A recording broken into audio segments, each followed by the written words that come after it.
Day X12017, and readers have received the Botanical Garden Greenhouse project, which is scheduled to be completed by 15 January 2019.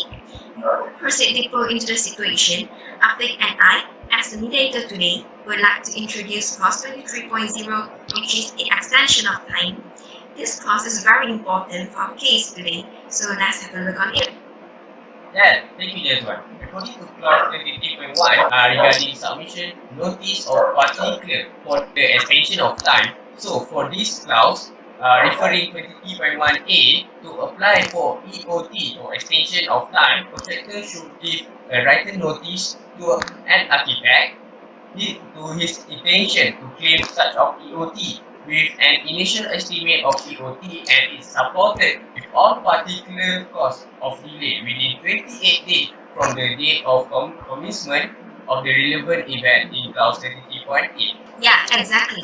Then, according to clause 23.1b, within 28 days of the end of clause of the day, the contractor shall send the architect his final plan for extension of time and also support with all particulars to enable the architects to assess any extension of time to be granted.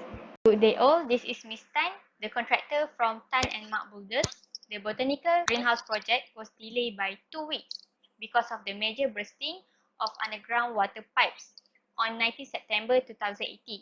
So for my side, we had already submitted notice to claim for EOT to the architect on 14 October 2018, which is 25 days after the event occurred. Oh, I see. Miss Tan, at the same time, according to clause 23.8c, the pipe bursting could be considered as contingency, which is the event is beyond the contractor control and not due to any negligence by the contractor. Exactly. Besides, we had submitted the final claim for EOT on the 45 days after the repair works on the bursting pipes were done. Meanwhile, Mr. Daniel, the architect, issued a certificate of non-completion to us when the building is not complete by 15 January 2019. So, can we know if the contractor has the right to entitle for EOT due to the underground water pipe burst and why Mr. Daniel did not grant us EOT? So, hi and good day to all, Miss Tan and Mr. Ma. Please be calm. This is Mr. Daniel from the architect firm. I'm here to clarify your problem. So, according to clause 33.1a, I will say initially, Tan and Mark Builders has its right to entitle for EOT due to the underground water pipe bursting since the first initial notice has been submitted within 28 days, which is on the 14th October 2018. Meanwhile, we did not grant you the EOT as you have submitted the final claim for EOT on the 45th day, which is 17 days late, and that's why I have the right to reject your claim. Yeah, so Mr. Tan and Mr. Mark, according to clause 23.1, the action of Mr. Daniel is actually legal and fully abide with the PAM contract 018. At the same time, the architect Mr. Daniel has his right to the issuance of certificate of non-completion to your site. Alright, I see. While honestly, I am not really happy with that. Can I know what is the consequences to the issuance of certificate of non-completion then? Yeah, starting from the date of issuance of certificate of non-completion, Mr. Daniel had also issued written notice to us, informing the deduction of money by imposing them to liquidate damage LD or by deducting our performance bond. I believe it's right, Miss Tan and Mr. Mark. The deduction of money for non-completion is fully following clause 22.1, damage for non-completion in PAM contract 2018.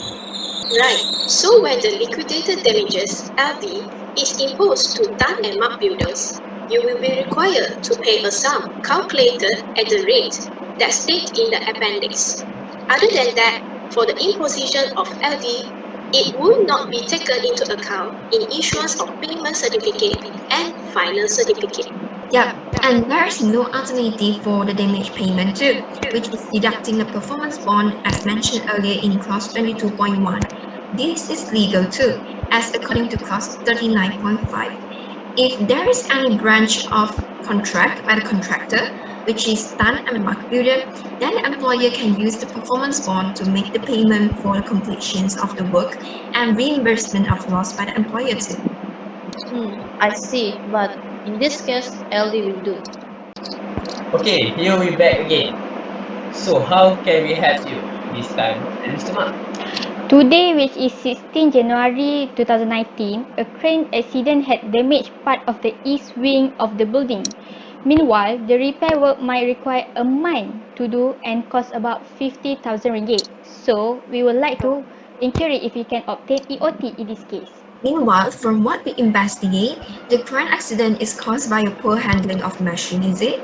That's right. Thus, even though Tan and Mark's builders had submitted their notice for EOT on 20 January 2019, you still cannot obtain EOT because the damaged part of the east wing of the building by the crane accident is due to poor handling of the machine and it deems to be negligence of works and thus it not considered as the relevant event under clause 23.8c. Alright, it's okay.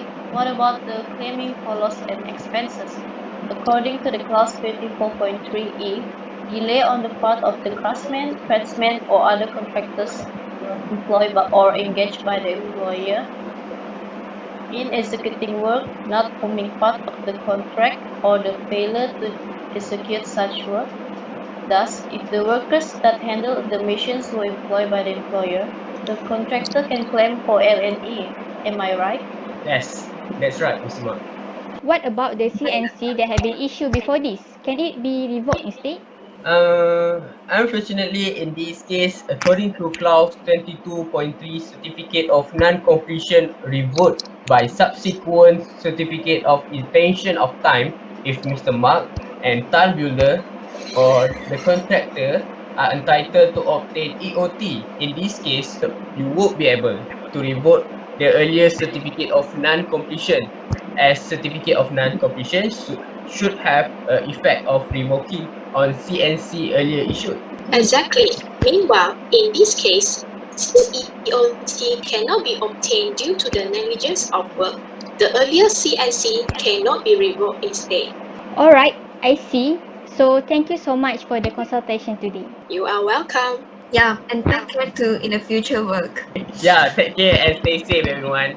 If anyone require any of our consultation of PAM contract, feel free to call 101 11122 for further information.